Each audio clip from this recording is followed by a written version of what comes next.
Hey folks, Kenji aka Numata Numi here, bringing another Innistrad 8-4 draft. And we've already opened our pack, and we have quite a few playables here, or at least first picks in my opinion. We have a foil Instigator Yang, which is probably going to be our pick. It's foiled to boot, just so strong. There's also Falcon Wrath Nobles, Abattoir Ghoul, Fiend Hunter, Rebuke, and Abyssinian Priest. I'd most likely take the Fiend Hunter, Falcon Wrath Noble, and Instigator Gang over anything else in this pack. And assuming the Instigator Gang wasn't here, I'd probably take Falcon Wrath Noble just based on preference over the Fiend Hunter. But Instigator Gang is pretty sick, and is an easy splash as opposed to like Fiend Hunter. So we're going to go ahead and snap that up. Alrighty, here, second pack. Not looking as good. We could take the Rebuke. It's certainly the best card in the pack right now. But I think I might want to try and force like the Traitorous Blood, sacrifice outlet deck where, you take control of all their creatures and then you sack them with like Disciples of Grizzleband, Demon Male Hauberks, not Selhoff Cultist, but the Skursdag Cultist, etc. And so because of that, I think I'm going to take one of these two right here, the Demon Male or the Disciple. I think the Traitorous Bloods, will usually wheel around. You're not too worried about picking those up, and so it's more important to pick up the uncommon pieces. I think I'm going to go with the Demon Male here. We don't necessarily have to go black, but it's certainly more wanted with the red-black deck. But I'll take the Demon Male here. And we get past, not too much. Runechanter's Pike is not a favorite card of mine. I mean, some people like it, and sure, if you have a high threshold of instants and sorceries, it can be okay, but until you hit that point, it's not really that great. It's probably pretty good in the Burning Vengeance deck, though, I assume. So I guess we got Village Ironsmith, Ghoul Razor, Brainweevil, I suppose. I mean, this pack is pretty lackluster. I think I'm just going to stay in color and take the Village Ironsmith. It's probably not the best card in the pack, but it's in color, and go ahead and take that. Alright, well, we got a pack here. We got Morkrut Banshee, Scab Goliath, Vampire Interloper, Deadweight, Deranged Assistant, Forbidden Alchemy. I think I'm just going to go with the removal, the Deadweight here. I am a fan of the Interloper and Morkrut Banshee, but removal's removal, and hey, we'll take it. There is an Altar's Reap, though, and, in the Traitor's Blood deck, another sack outlet's pretty sweet, but Deadweight it is. Alright, what do we got here? Whole bunch of junk. Nothing really we want to play. I guess we could go 3-color. Stitch's Apprentice is a fine way to sack creatures. Or, we might even just ditch the Deadweight. I'm not really prone to taking any of these other cards. I mean, Silverchase Fox is fine. Mulch and Curse are fine in their respective decks. And so is Desperate Ravings, but we'll go with the Stitcher. Oh, wow, okay, well, glad we're in red, because we get a 6-pick Skursdag Cultist or Into the Maw of Hell. The thing is, the Cultist is way better in the deck that we're trying to formulate, but I think Into the Maw of Hell is just the better card, and I don't really want to be passing Into the Maw of Hell for somebody's 7th pick. I think you're much more likely to see this passed that late, as opposed to this. And it's pretty good removal. I'm just going to take the Into the Maw of Hell here, but it's not the correct pick with what deck we're trying to build. So there's that. 7th pick, Smite the Monstrous, Spectral Rider, Hollowhenge, Scavenger. I mean, these are all fine cards, but we're going to take the Walking Corpse here. Although Smite the Monstrous is pretty late, but Corpse is in one of the colors that we definitely want to be in. Well, we could take the Alchemy here. I think it's probably the better card out of like Feral Ridgewolf, Tormented Pariah, and Fortress Crab. But I don't know how much I want to be in the 3 colors. If I can, I want to stick in red-black. And I think the Tormented Pariah is probably the better choice over the Feral. Ooh, okay. Well, we got an Altar's Reap. There also is a Blood-Crazed Neonate in the deck, and it looks like we could go for a very aggressive red strategy, but I think I'm gonna pick up the Altar's Reap here. Hopefully we get our Trader's Blood back. Ah, yes, we did. Very nice. Actually, what am I talking about? This isn't even our pack. Oh, this is the pack that had Trader's Blood in it. Yeah, okay. Yeah, we're gonna snatch up the Trader's Blood here. Very happy about that. So right now we have two sacrifice outlets. So we'd really want to pick up a cultist if we can, and maybe some other ways. But right now it's looking pretty sweet.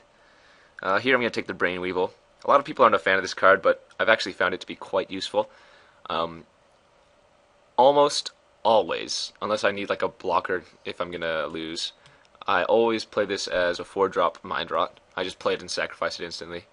And I usually sandbag it a little bit, you know, until they have like 2 or 3 cards left in their hand. It usually gets them pretty good. Otherwise, it's, you know, it's 1/1 Intimidate, not very good. So far things are looking pretty good. I mean, we got some solid removal, some nice creatures, and hopefully we can get the Trader's Blood deck to go. I should have forced the the blue-green Mill Yourself deck. That one's actually pretty sweet, and we saw a lot of pieces that go by. But here we can either take another Altar's Reap or Riot Devils, and I think I'm going to take the creature. You can always pick up, you know, Altar's Reap, whereas creatures are actually kind of hard to get, especially that late and that playable. Get some bad cards. Last pick, we'll hide the spare. Not playing the Curse of Oblivion. I'm going to leave the Stitcher's Apprentice out. We don't know if we want to go blue yet, depending on what we open. I mean, definitely red-black's going to be our core, but you never know. You never know. Alright, we open up an Elite Inquisitor. Not good for us.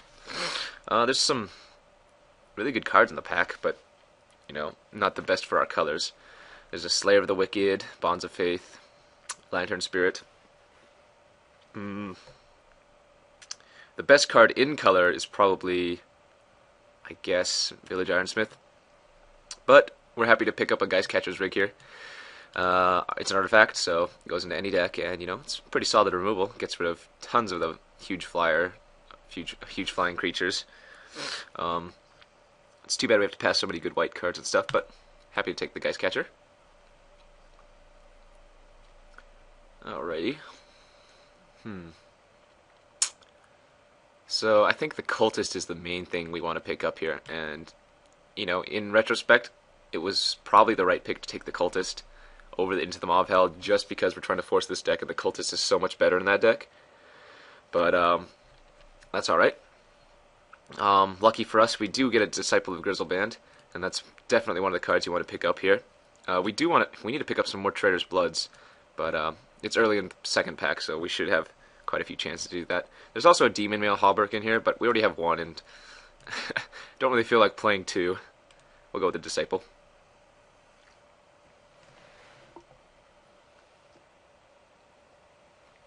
Alrighty. A lot of good green cards here. I think the obvious pick for us is the Pitchburn Devils, but we're passing up Travel Preparations, Dark Thicket Wolf, Prey Upon, Villagers, Orchard Spirit. Yikes, yeah. A lot of good green, but fits nicely into our curve. And you know what? With all the sacrifice outlets, this is actually a reasonable card. I mean, it's fine by itself, you know, without any sack outlets, but when you have sack outlets, it's pretty good.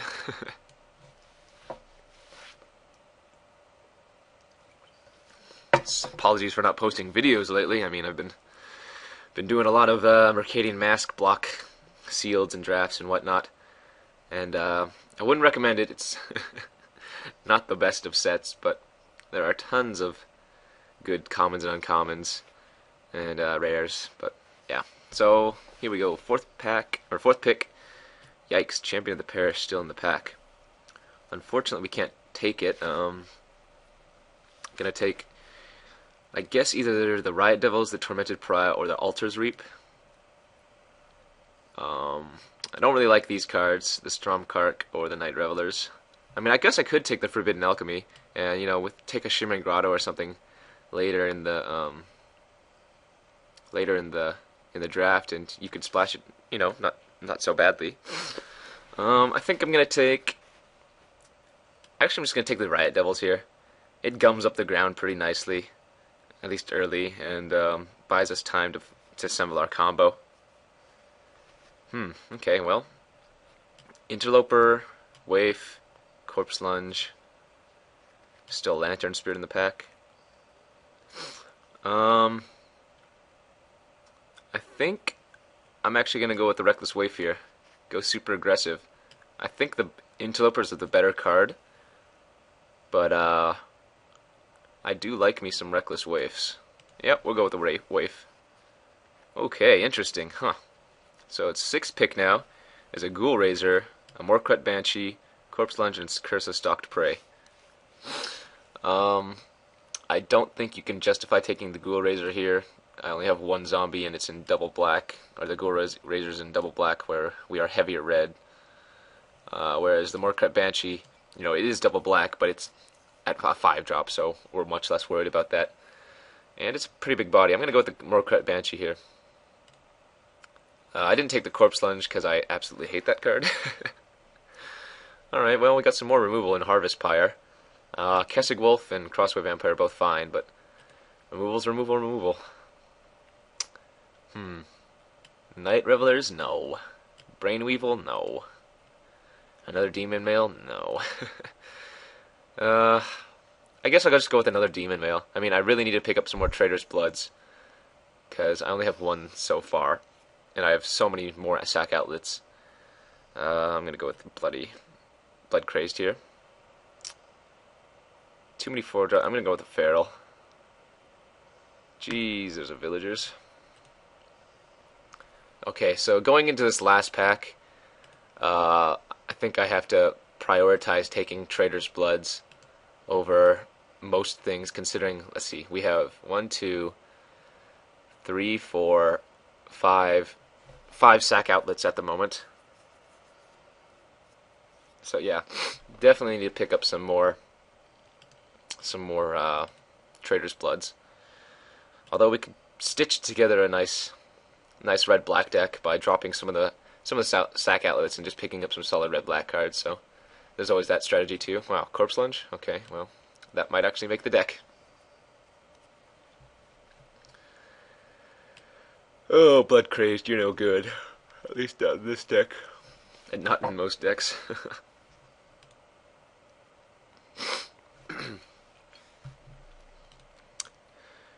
Alrighty here. Let's open Liliana, just so we pay for our draft. Or Garrick, or any other guy. Not Manor Gargoyle.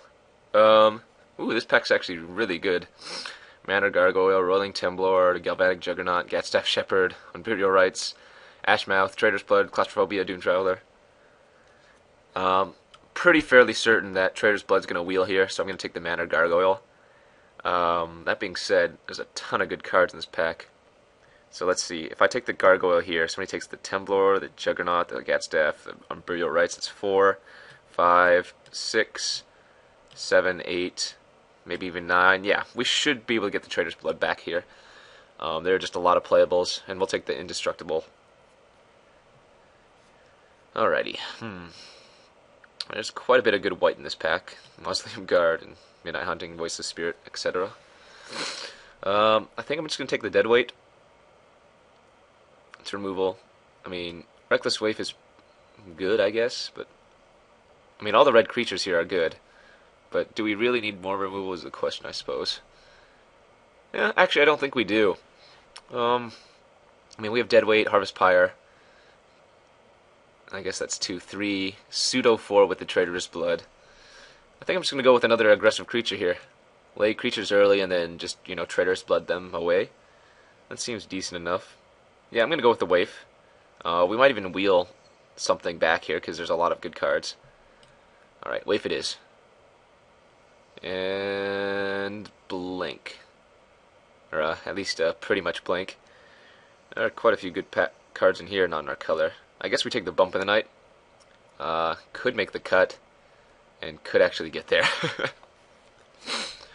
Alright, another bump of the night. I could force the bump deck. I mean, I think the Diagram Ghoul is certainly the right pick here. But Bump of the Night seems pretty interesting. No, I can't justify that. I'm going to take the Diregraph Ghoul. Okay, well, we got a decent one. Rage Thrower is really sweet with all the sacrifice outlets that we have.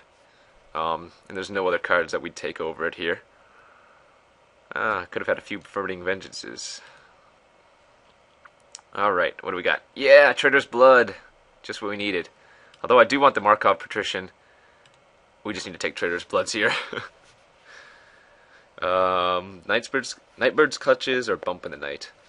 I don't think we're super aggressive enough to warrant the Nightbirds, but I don't know if we really need another Bump in the Night. I think I'm just going to actually take the Clifftop Retreat. It's worth a few tickets, and I don't think I'm actually going to play on one of those cards. So, take that. Haha. In the same vein of thinking, I think I might take the Hinterland Harbor here. Yes. Just to, you know, get some tickets back if I don't do so well this draft. Alright, so our pack's coming up next, and we should have a Trader's Blood left in it, so hopefully there's that. I'm going to start cutting the cards that I don't think I can play alongside what we already have. Ooh, wow, we have a lot of late drops. Whatever, we'll just show off. Yeah, there's our Trader's Blood. Called that. Doom Traveler still in the pack. Alright, so things are looking a little bit better. We have 3 Trader's Bloods now. Interesting. Actually, we could even take Infernal Plunge. I've never actually played this card in draft, but we do have 3 Trader's Bloods. No, can't do that. That requires us to have 3 red mana in a single turn. Yeah, we'll take the Scourge. Sure, Rally the Peasants. I think we passed up a pretty, pretty solid white deck. But hey, we wanted to have a little fun and force some outside strategies that maybe you guys haven't tried yet. So we'll give it a whirl. 4 picks left. All right, what can we hope for in these last 4 picks? Well, Shimmering Grotto would let us splash something like a Stitcher's Apprentice. Yeah, Grotto it is. I guess it doesn't really matter this late, but you never know. Maybe we pick up 2 Stitcher's Apprentice in the last 2 picks. We'd certainly play them.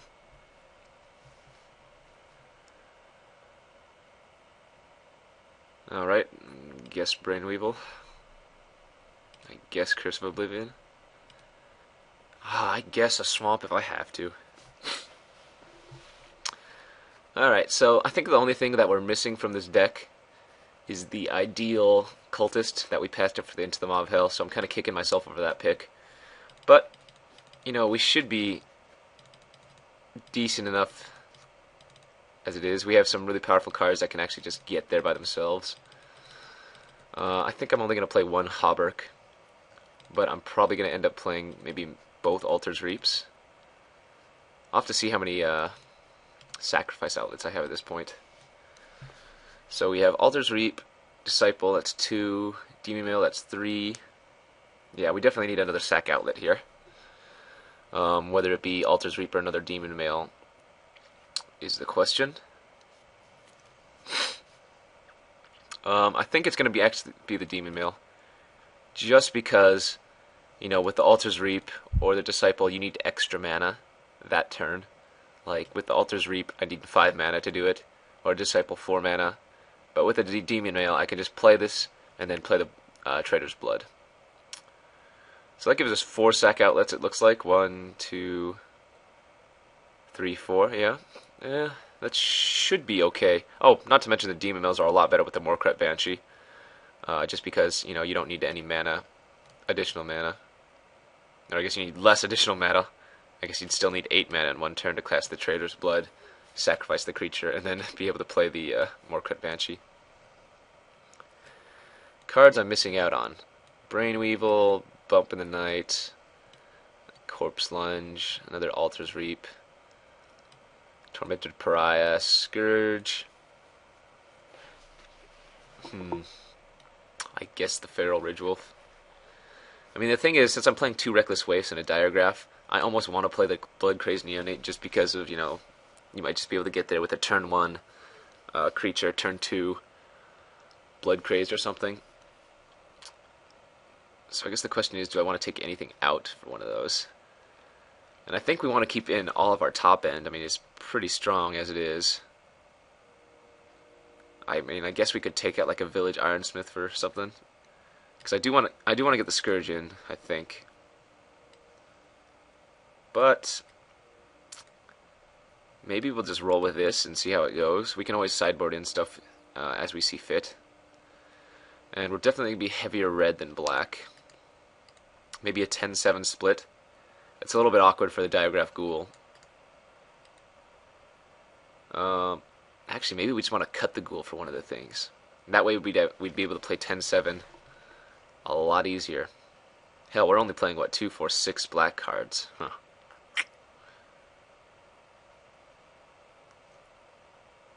Interesting, interesting. I was almost thinking about cutting black almost completely and just shoving in all the red cards. But that can't be right. So, I almost want to play the Brainweevil. Combos with so many other cards I have. Questions, decisions. No, I'm gonna roll with this. 10-7 it is. Suggest 12-5. No, I can't do that. I think 10 is fine for the red. I could do 11-6. If I did, I'd cut the Diagraph Ghoul, putting in one of these other creatures. Actually, yeah, forget it. I'll cut the Diagraph Ghoul. I'm gonna add either the Brainweevil, I think, or the Tormented Pariah. Let's go with Brainweevil. Done and done. And I'll do the 11-6 now, I suppose. Yeah, that should be fine. 11-6 should be... yeah, should be fine. Alright, we'll go with this, and we'll see you guys for round 1.